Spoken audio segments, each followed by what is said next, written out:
Então, eu retirei aqui essa imagem daqueles alunos danados, né, que geralmente gostam de jogar na internet as perguntas. Por isso que eu chamei aqui, ó, deu na net, número de copos. Então, o aluno deu um copiar-colar nas 3 perguntas que o professor fez, né? Olha que legal, ó. Me ajudem, é para o desespero, ó. Me ajudem, é para amanhã. Adoro isso aqui, né? Bora lá. Primeira questão. Utilizando um copo com capacidade de 200 ml, quantos deles são necessários para completar 1 litro? Bom, então, se você está lidando com essa questão de estabelecer quantidades, né? Então, vamos resolver aqui a questão 1. Se você está trabalhando com essa ideia de resolver quantidades, qual é a ideia? É que para calcular esse número, você vai pegar o volume maior, né? E vou pegar aqui a régua só de sacanagem, que eu aprendi a girar, que eu e a Bruna, a gente estava apanhando para girar essa régua, mas a gente descobriu, na bolinha do mouse. Então, você vai pegar aqui o número maior e vai dividir, ok? Pelo volume menor. Então, essa é a ideia. E aí, voltando para a questão, né? Se você tem um copinho de 200 ml e você quer colocar dentro de um recipiente de 1 litro, então você tem 1 litro dividido por 200 ml. Então, a lógica é que você vai pegar 1 litro e dividir por 200 ml. Mas essa divisão vocês estão vendo que não fica muito legal, né? Porque é necessário que os elementos estejam na mesma unidade de medida. Lembrando que 1 litro é a mesma coisa que 1000 ml. Então, nós vamos ter 1000 dividido por 200. Veja que eu não escrevo mais a unidade de medida, porque agora eu tenho certeza que ambas estão em ml. E aí é como se ml cancelasse ml, né? E aí sobra um valor n, que na realidade representa o número de copos. Então, mata aqui 2 zeros com 2 zeros, e 10 dividido por 2 é igual a 5, logo n é igual a 5. Então, o que é que significa n igual a 5? Significa que você vai encher esse copinho de 200 ml 5 vezes para caber dentro de um recipiente de 1 litro. Legal? Ok. Lembrando que isso aqui é para preparar vocês para resolver uma das questões do Enem que vai ser apresentada. Pronto. Então, vamos aqui para a questão 2. Entendido, né? Essa primeira de vermelho. Bem simples, né? Vamos lá. Paulo leu numa embalagem de suco a informação: conteúdo 310 ml. Então, veja que o copinho agora é de 310 ml. Ele pretende colocar o conteúdo de 5 dessas embalagens em uma jarra com capacidade de 2 litros. Lembrando que 2 litros é a mesma coisa que 2.000 ml. Isso será possível ou será necessária outra jarra? Então, atenção à pergunta, né? Bom, e aí? O que a gente vai fazer aqui essa questão 2? Você tem que um copo, dessa vez é 310 ml. Você vai encher 5 vezes, né? Bom, então, fazendo aqui o produto, né? 5 vezes 0 é 0, 5 vezes 1, 5, 5 vezes 3, 15. Então, 1.150 ml. E aí, como a gente vai colocar num recipiente de 2 litros, que é a mesma coisa que 2.000 ml, nós vamos ter uma sobra igual a... Quanto que dá? 450 ml. Na festa de aniversário de Ana, sua mãe fez 5 litros de suco de laranja e distribuiu igualmente em copos de 200 ml. Quantos copos ela conseguiu completar? Bom, então, pegando o primeiro raciocínio, né? Você tem 5 litros dividido por 200 ml. 5 litros é a mesma coisa que 5.000 ml dividido por 200 ml. Matou os zeros, e aí 50 dividido por 2, 25. Então, significa que ela conseguiu completar 25 copos, tá bom? Então, essa ideia ela vai ajudar a resolver uma das 4 questões que foram separadas para hoje. Tudo bem? Então, voltando, nós vamos ver agora uma situação que envolve aqui poliedros, né? Em especial, é uma situação que envolve volume e porcentagem. E aí a gente vai desenvolver aqui algumas estratégias, mas é interessante que vocês lembrem, principalmente, que em um prisma, né, assim como em um cilindro, o volume é dado pela área da base vezes a altura. Então vamos lá. Deixa eu pegar aqui o marcador. Fausto tem em sua casa um reservatório de água prisma reto de base quadrada. Ok? Então, assim, prisma reto de base quadrada. Você já tem que começar a pensar em que figura é essa. Só me vem a caixa de sapato, né? Prisma reto de base quadrada, geralmente é uma caixa de sapato. Então, a aresta da base, ela mede x. Cuidado que a unidade aí está em decímetros, né? Lembrando que decímetro cúbico tem a ver com 1 litro, então é uma informação que você já tem que puxar. A altura, ela mede 8 decímetros, tá legal? Então a gente já pode até visualizar essa caixa. Então, vamos aqui nos aventurar a desenhar essa caixa. Vou fazer um desenho livre aqui. Então, o prisma reto seria algo mais ou menos assim.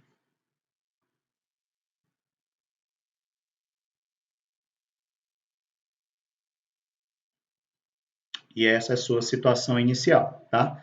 Então, é um prisma reto de base quadrada, então quer dizer que esses lados aqui são iguais, né? E eles medem x. Daí eu não vou escrever essa expressão decímetro, mas deixa ela guardadinha aí na tua mente. E a altura mede 8. Então, se você considerasse essa situação inicial, né?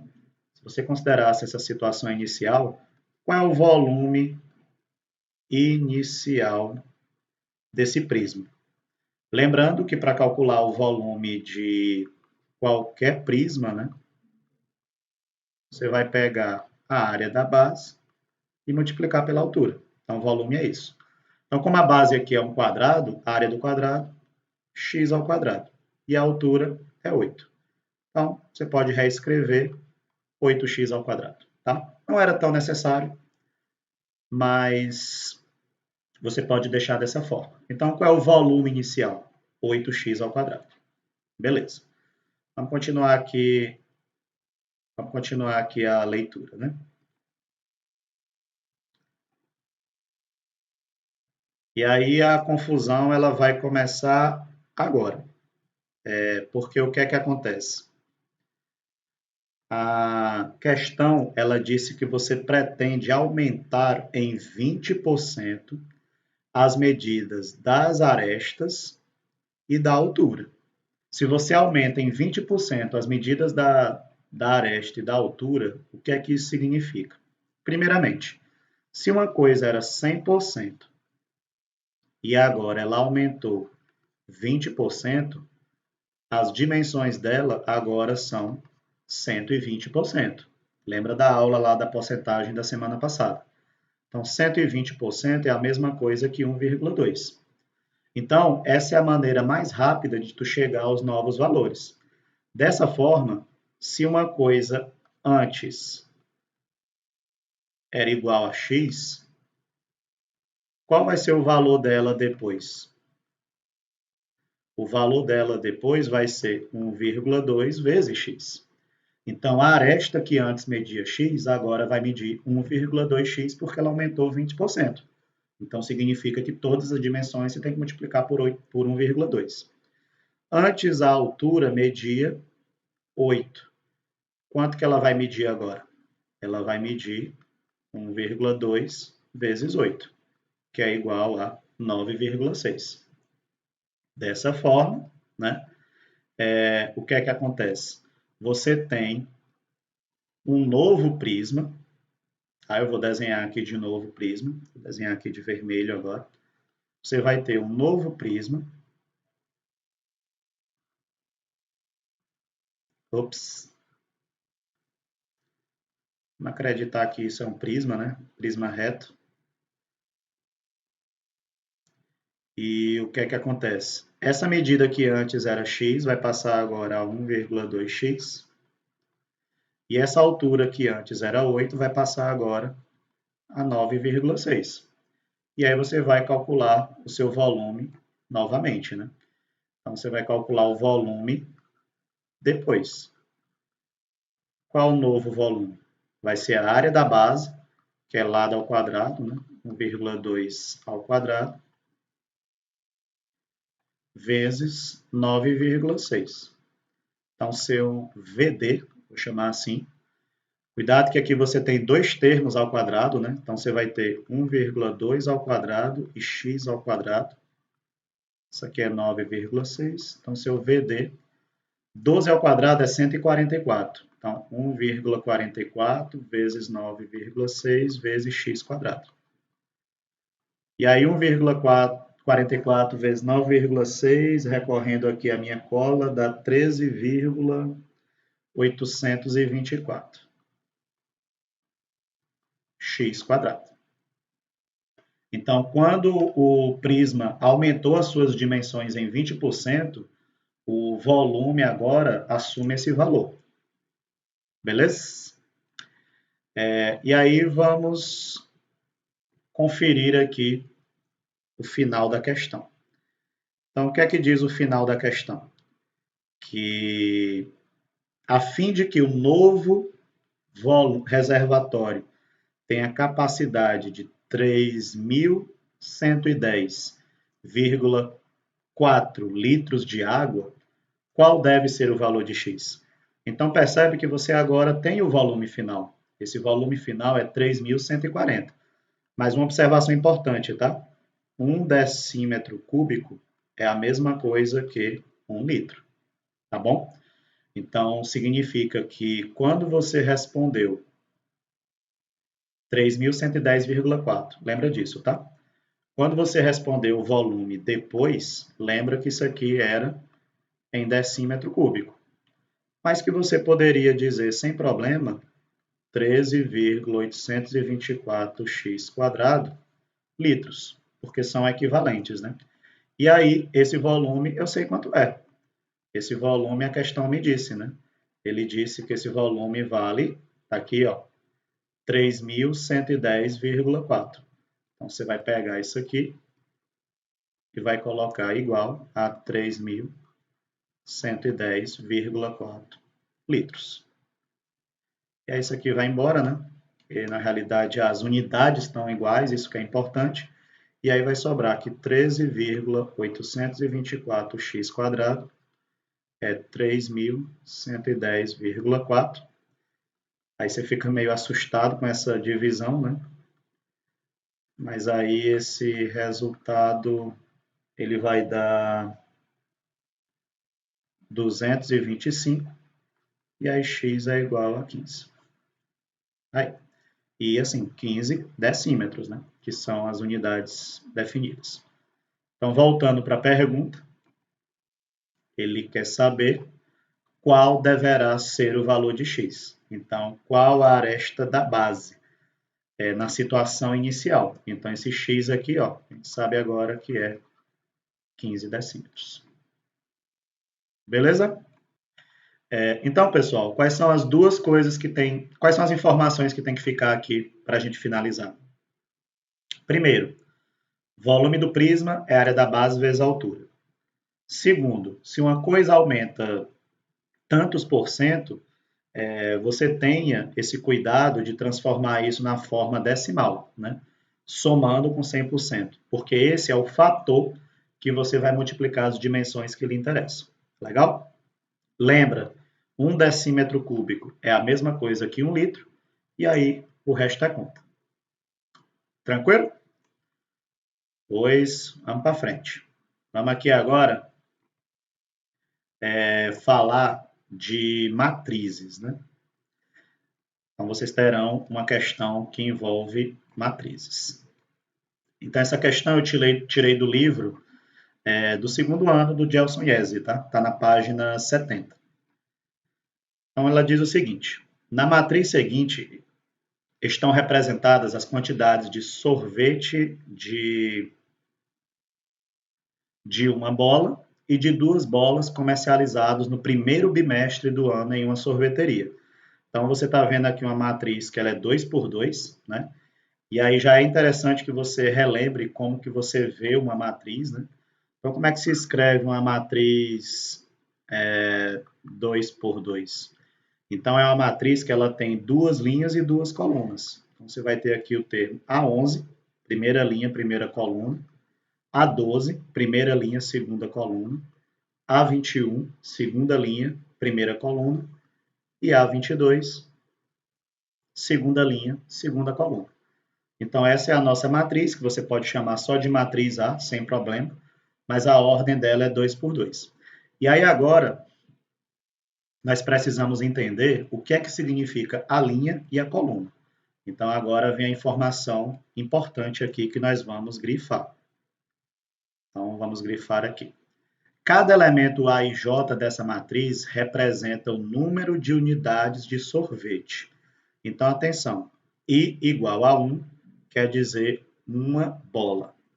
I igual a 2 quer dizer 2 bolas. Então, a letra I tem a ver com o número de bolas, tá? Vendidas no mês J. Então, J igual a 1 quer dizer janeiro, J igual a 2 quer dizer fevereiro, tá? Então, I representa número de bolas, J representa mês. Então, voltando aqui, ó, por exemplo, se eu pegar aqui esse termo A12 significa que o número de bolas é igual a 1 e significa que o mês é fevereiro. Legal? Porque, lembra, eu estou falando do termo A12. Então, esse primeiro elemento, que é o I, a questão disse que tem a ver com bolas. Esse segundo elemento, que é o 2, tem a ver com o mês 2. Mês 2 a gente sabe que é fevereiro, né? Então, essa é a leitura que você faz dos elementos da matriz. E aí vamos agora para as perguntas. Então, beleza. Vou tentar posicionar mais ou menos aqui. Fica legal da gente ver aqui. E eu vou também escrever uma colazinha aqui para mim. A11, A12, A21, A22, para eu poder olhar aqui para esses 4 termos. Então, vamos lá. Letra A. Quantos sorvetes de 2 bolas, então, se é 2 bolas e é igual a 2, foram vendidos em janeiro? Se é janeiro, quer dizer que J é igual a 1. Isso quer dizer que eu estou procurando o termo A21, né? Porque você primeiro escreve o valor de I, depois escreve o valor de J. A21 está aqui, ó. Então, eu estou me referindo a esse termo, 1485. Então, A21 igual a 1485. Tranquilo? Bem simples. Só questão de posicionamento. Letra B. Em fevereiro, então J é igual a 2, né? Quantos sorvetes de 2 bolas foram vendidos a mais que os de uma bola? Então, eu estou no mês 2 e eu quero analisar 2 situações. Para o mês de fevereiro, ok? Então, eu tenho mês 2 e eu quero analisar 2 bolas, vou botar aqui, e uma bola. Então, você vai fazer essa análise, né? Você vai descobrir no mês de fevereiro qual foi a diferença de vendas para 2 bolas e uma bola. Então, quem é o A22? Olha ele aqui, ó, 2040. Você vai ter aqui 2040. Quem vai ser o A12? O A12 está aqui nessa posição, ó, 1850. 1850. Então, ele quer saber qual é a diferença dessas vendas, né? Então, 2040 menos 850, vamos lá, pessoal das contas aí, 190, né? Então, 190. Dessa forma, foram vendidos a mais, né, 190 bolas. Finalmente, letra C. Se o sorvete de uma bola custa R$ 3 e o de 2 bolas custa R$ 5, qual foi a arrecadação bruta, né, nesse primeiro bimestre com a venda desses dois tipos, né? Então, aqui a gente tem uma informação importante. Vamos destacar. Uma bola, você paga R$ 3. 2 bolas, você paga R$ 5. Então, o que é que você precisa descobrir? Você precisa descobrir quantos sorvetes de uma bola foram vendidos e quantos sorvetes de 2 bolas foram vendidos. Ora, como é que você descobre isso?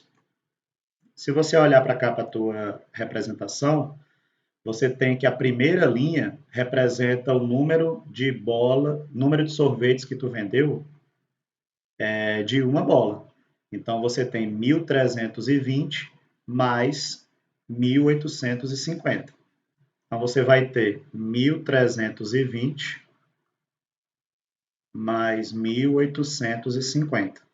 Então isso foi o que você vendeu de uma bola. Então, você tem aqui 0, 7, 8 e 3, 11, 1, 2, 3.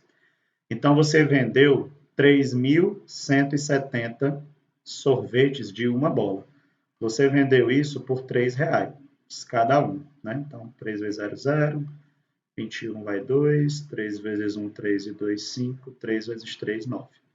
Tá aí. Então, isso foi o que você apurou de bolas de vendas de uma bola. No caso de 2 bolas, nós temos 1.400, segunda linha, tá? 1.485 mais 2.040. Então, vamos ter 1.485 mais 2.040. Isso é o número que você vendeu de 2 bolas. Então, somando, 5, 8 e 4, 12, vai 1, 4 mais 1, 5, 2 mais 1, 3.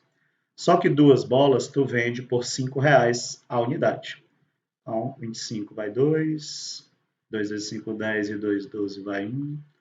5 vezes 5, 25 mais 1, 26 vai 2. 3 vezes 5, 15 e 2, 17. Uau! Acaba tá rico, né? Então, ele apurou 17.625. Finalmente, nós vamos fazer essa soma, né? 9.510 com mais 17.625. E aí, com isso, nós vamos ter o apurado, né?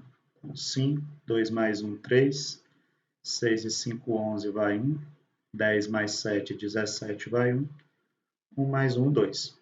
Então tá aí. Por isso que esse pessoal que vende sorvete é tudo rico, né? Olha aí qual foi o apurado. R$ 27.135. Então, isso foi o que ele apurou vendendo bolas de sorvete. Então, percebe que o esquema é posicionamento, né? Você precisa entender qual é o posicionamento dos termos e, principalmente, avaliar essa questão do termo A e J. Vamos para a próxima. A próxima questão, ela é de matrizes. Ela está no livro do Gelson Yese, do segundo ano, na página 89. Então, a tabela abaixo mostra as notas obtidas pelos alunos A, B e C nas provas de português, matemática e conhecimentos gerais em exame de vestibular. Então, informação importante aqui. Os pesos da prova, né? Português tem peso 7, matemática tem peso 6 e conhecimentos gerais tem peso 5. Então, eu preciso olhar para isso. Ó. Peso 7, peso 6, peso 5. Então, português tem peso 7, matemática tem peso 6, conhecimentos gerais tem peso 5. Ele quer saber qual a multiplicação de matrizes que permite determinar a pontuação final de cada aluno e determine essa pontuação. Então, o que é possível você fazer em termos de matrizes? Né? É possível você reescrever isso aqui, essa tabela, né? Você pode escrever como sendo uma matriz N, por exemplo, que é uma matriz notas, né? Então, como é que ela ficaria? 4, 6, 7, que é a primeira linha. 9, 3, 2, que é a segunda linha. 7, 8, 10, que é a terceira linha. Então, qual é a ordem dessa matriz? A ordem dela é 3 por 3. Então, fazendo aqui um adendo, né? Já que eu estou mexendo com o produto de matrizes, se você tem uma matriz A, que ela é 3 por 3, e tu vai multiplicar por uma matriz B, que eu não vou escrever ainda a ordem, e vai gerar uma matriz C, qual é a condição necessária? A condição necessária é que o número de colunas da primeira, que está aqui, ó, seja igual ao número de linhas da segunda. Então, para que esse produto seja possível, é necessário que aqui obrigatoriamente seja 3. Tá? Não importa o que é que vai ser aqui no número de colunas da segunda. O que importa é que você tem que ter o número de colunas da primeira batendo com o número de linhas da segunda. No caso aqui, você vai ter só uma coluna para a questão desse exemplo. E aí, qual vai ser o resultado da sua matriz? O resultado vai ser algo que tem o número de linhas da primeira, então vai ser 3, com o número de colunas da segunda. Então, aqui vai ser 1. Então, é isso que vocês têm que ter atenção. Para que o produto exista, esses dois elementos centrais têm que ser equivalentes, têm que ser iguais. E o resultado vai ser uma matriz dada pelos extremos. Então, ele pergunta, qual a multiplicação de matrizes que permite determinar a pontuação final? Então, muito simples. Você vai ter que multiplicar isso aqui por uma matriz que tenha 3 linhas. Quem vai ser as 3 linhas? Os pesos, né? 7, 6 e 5. Então, esse produto aqui, ele é possível. E lembrando que essa ordem dessa segunda matriz, ela é 3 por 1. Ela tem 3 linhas e uma coluna. E aí, qual vai ser o produto? Né? Porque você já respondeu a primeira parte, né? Qual a multiplicação de matrizes que permite determinar a pontuação final do aluno? Tá fácil. Tá aqui, ó. É esse produto da matriz vermelha 3 por 3 com a matriz azul 3 por 1. Mas aí agora ele quer saber qual é a pontuação. Então, para determinar a pontuação, você vai pegar o número de linhas da primeira e multiplicar cada elemento pelo seu equivalente na coluna da segunda.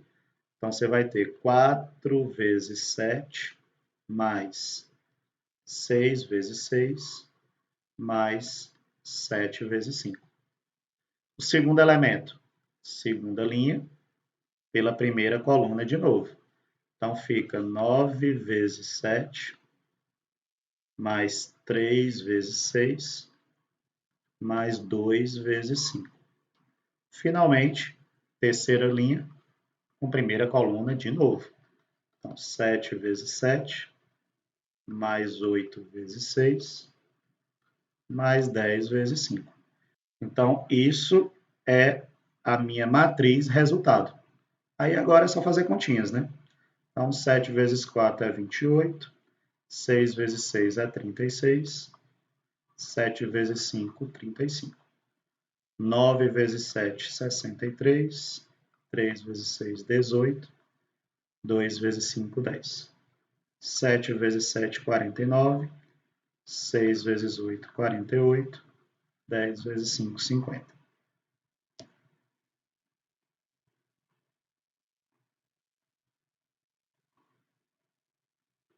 Pegando aqui nossa cola, que é a calculadora, que eu não vou fazer essas contas. Eita, pai, o WhatsApp aqui tá bombando. 28 mais 36 mais 35, vamos chegar aqui a 99.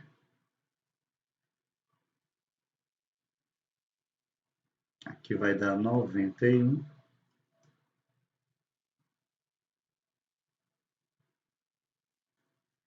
E o último, 147. Tá? Esse é o resultado. Mas lembra que isso aqui são os alunos A, B e C, tá? Então, isso aqui representa, esse resultado representa a pontuação de cada aluno. Então, o aluno A fez 99 pontos. Cuidado, não é mais em matemática, em português ou em conhecimentos gerais, é tudo.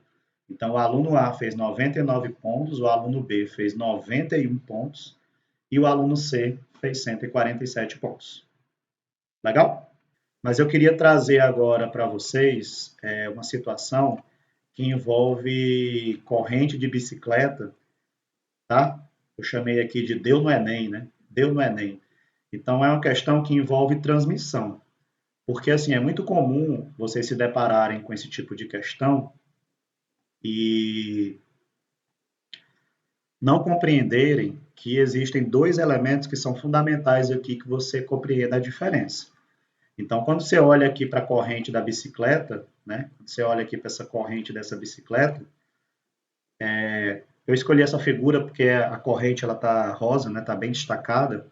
Você lembra que existe uma coroa, que é um círculo que tem um determinado raio, e tem uma catraca, que é um círculo que tem um raio menor. E quais são as informações que são importantes aqui que você conheça? Primeiro, quando você estuda o movimento circular, existem duas letrinhas importantes de diferenciar. V, que representa a velocidade linear, ou escalar, se você quiser, e W, que representa a velocidade angular. Elas não representam a mesma coisa, tá? E é importante que vocês compreendam já essa diferença. Então, se você está mexendo com uma bicicleta em que você tem uma catraca e uma coroa, por exemplo, e a catraca e a coroa elas são de dimensões diferentes, você tem que V1 é igual a V2. Eu estou considerando que a velocidade linear é sempre a mesma. Porque se não fosse, a corrente ela com certeza ia sacar fora. Se aquele pontinho lá em cima da corrente não tivesse viajando a uma mesma velocidade. Mas essa velocidade é a linear, porque a angular W ela será diferente, tudo bem? Então, isso é algo que vocês precisam compreender de cara, tá bom? E assim, quais são as informações que é importante que vocês saibam, né? Primeiro, velocidade é espaço dividido pelo tempo. Isso aqui é uma fórmula que você já conhece ainda da física do primeiro ano. Só que quando você fala em espaço percorrido no movimento circular, você está falando de um ponto lá em cima da coroa, por exemplo, que tem que dar uma volta completa em um círculo. Então, quando um elemento dá uma volta completa em um círculo, quanto é que ele andou? Ele andou 2πr. E em movimento circular, o tempo que o elemento se movimenta é chamado de t maiúsculo. Esse t maiúsculo vocês vão ler como sendo o período. E na física, o que é período? Período é o tempo que um elemento leva para dar uma volta completa, ok? E o período, ele sempre é o inverso da frequência. Tudo bem? E o que é frequência? É o número de vezes que o elemento lá gira. Então, reflete assim na bicicleta. Quando tu dá uma pedalada na bicicleta, tu percebe que a coroa ela leva um certo tempo para dar uma volta completa. Enquanto isso, ao mesmo tempo, a catracazinha menorzinha consegue fazer isso de forma muito mais rápida, né? Então, assim, ela gira mais rápido, a catraca menor. E aí, se tu fizer aqui uma substituição, você vai ter que 2πr dividido pelo período, que é o inverso da frequência, você vai ter um produto de frações, né? Você conserva a primeira e multiplica pelo inverso da segunda. E aí vai sobrar 2πrf. Então, o que é que isso quer dizer? Quer dizer que a velocidade linear de um elemento é 2πrf. Conclusão. Se a gente disse no início que essa velocidade linear é sempre a mesma, eu estou chamando aqui, por exemplo, de catraca e coroa, né? Isso quer dizer que os dados aqui da catraca, 2πRF, vão ser equivalentes aos dados da coroa. Então, 2π R1, F1, que são os dados da catraca, vão ser iguais a 2π R2, F2, que são os dados da coroa. Aí, ó, 2π com 2π vai embora. E o que é que sobra? Sobra que R1 vezes F1 é igual a R2 vezes F2. Então, isso é uma relação que eu quero que vocês guardem, porque ela vai te servir para analisar as questões. Legal?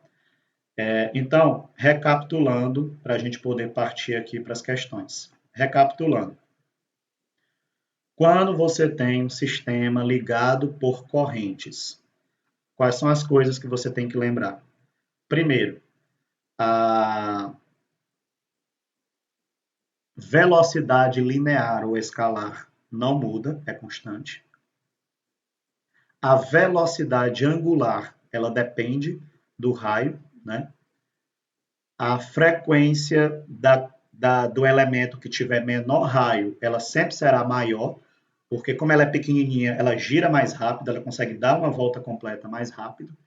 E a relação R vezes F igual a R vezes F é uma grandeza que você tem que manter aí guardadinha para as suas interpretações. Então vamos ver se a gente consegue matar a questão agora.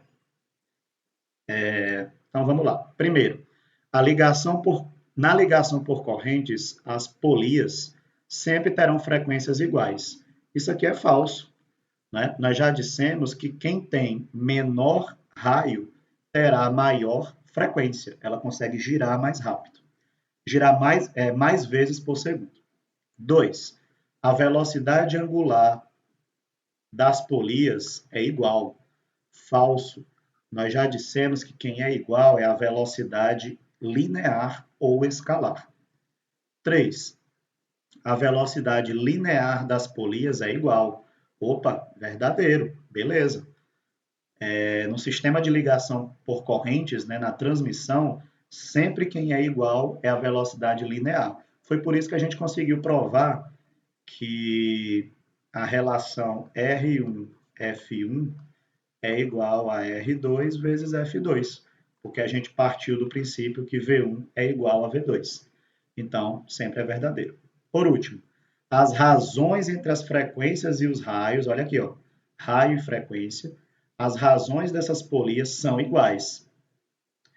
Poxa, quase está certo, mas isso aqui está errado. Porque razão, lembra o que é razão? Razão quer dizer uma divisão. Então, ele está dizendo que R1 dividido por F1 é igual a R2 dividido por F2. É isso que esse item 4 está dizendo. E isso a gente já provou que está errado. Não é a divisão, a razão que é igual. É o produto. Tá? Então, com isso, nós matamos que apenas a 3 é verdadeira. Então, a resposta está aqui. Ó. Letra C. Apenas a terceira é verdadeira. Então, assim, para resolver as outras, eu vou me basear por tudo isso. Então, vamos lá. Vocês vão ver agora que todas as questões elas seguem o mesmo princípio, né? Então, vamos lá.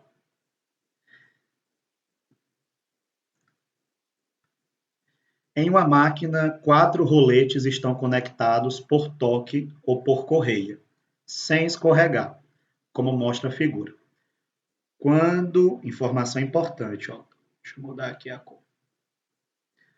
Quando o rolete maior gira no sentido horário, então isso é uma informação importante, o rolete maior está girando assim, ó, no sentido horário, com velocidade angular constante, beleza? O menor dos roletes gira com velocidade angular, palavra importante, ó, velocidade angular relativamente, então ele quer saber o menor. Pessoal, vamos brincar de eliminação aqui. O que é que a gente aprendeu? A gente aprendeu que a velocidade angular, ela depende do raio. Então, certamente, se eu chamar isso aqui de 1 e esse aqui menorzinho, que é o que ele quer, de 2, certamente a velocidade angular de 1 será diferente da velocidade angular de 2, porque a gente aprendeu que entre polias de raios diferentes, a velocidade linear é igual, para o caso deles estarem ligados por uma corrente, mas a angular é diferente. Então, sendo assim, eu sei que é diferente. Se é diferente, eu vou matar a letra A, que está dizendo que é igual, e a letra B, que está dizendo que é igual também. Né? Eu sei que não é igual, eu sei que é diferente. E aí, só lembrando, né, qual é a relação que vai me fazer melhorar a minha interpretação de alternativas? A minha interpretação é que a velocidade angular, como está diretamente ligada à frequência, quem tem menor raio, vai girar mais rápido. Isso quer dizer o quê? Que se R1 é maior que R2, se R1 é maior que R2, W1 é menor que W2. Ou seja, quem tem menor raio terá a maior frequência, ou seja, a maior velocidade angular. Dessa forma, eu já consigo matar essa letra C, que está dizendo que a velocidade é menor, e aí só sobrou letra D e letra E. Então, eu tenho certeza que ela é maior. Né? Lembrando, quem tem menor raio terá maior velocidade angular. Memoriza isso, ok? Aí só falta a gente descobrir o giro, né? Então, para descobrir o giro, você tem que dar uma de malandro, né? Se isso está girando no sentido horário, você vai fazendo assim, né? Quer dizer que ele empurra essa polia no sentido anti-horário, ok? Você precisa ver esse comportamento, tá? Esse comportamento. Em tese, se você quiser decorar de um jeito estranho, quando duas polias não estão ligadas por corrente, que é o caso aqui de 1 com 3, por exemplo, quando duas polias estão ligadas por corrente, o sentido de uma é diferente do sentido da outra. Então, se um está no sentido horário, obrigatoriamente 3 está no sentido anti-horário. Tá? Agora, analisa 3 com 4. 3 com 4 estão ligadas por corrente. Então, quando duas polias estão ligadas por corrente, o sentido de uma é o mesmo sentido da outra. Então, se 3 está girando no sentido anti-horário, 4 também vai girar no sentido anti-horário. Legal? Mas aí, para matar agora a questão, 4 com 2 não estão ligadas por corrente. E aí a gente já aprendeu que quando não está ligada por corrente, o sentido de uma tem que ser o contrário do sentido da outra. Então, se 4 está no sentido anti-horário, para dar certo, 2 vai ter que estar no sentido horário. E aí você matou a questão, letra D, maior e no sentido horário. Beleza? Bom, teríamos essa aqui, mas a gente já está com o tempo quase estourando, não vou resolver. Mas, assim, só de cara, eu nem li a questão, tá? Mas, não, vamos considerar assim, eu não li a questão. Mas esse V a gente já aprendeu que é velocidade linear ou escalar. E quando coisas estão ligadas por polias, nunca tem essa diferença. Olha, nem li a questão. Já matei 3 letras. Só pode ser a letra B, porque eu já aprendi que velocidade escalar tem que ser igual, né? Então, assim, nem li a questão, né? Mas na hora que eu detectei que tinha coisas diferentes acontecendo na escalar, isso já está errado, porque a gente já aprendeu que na escalar ou linear isso tem que ser igual, tá? Mesma lógica. Vamos finalizar nossa aula, porque o tempo estourou. Bom, deu na net, né? Gráfico. Então vocês terão a questão de gráfico do Enem. Na figura abaixo estão indicados no sistema de coordenadas cartesianas os estados que compõem a região nordeste do Brasil. Ele quer saber quais as coordenadas de Fernando de Noronha. Nossa, muito fácil, né? Então, aqui ó, está o pontinho que representa Fernando de Noronha.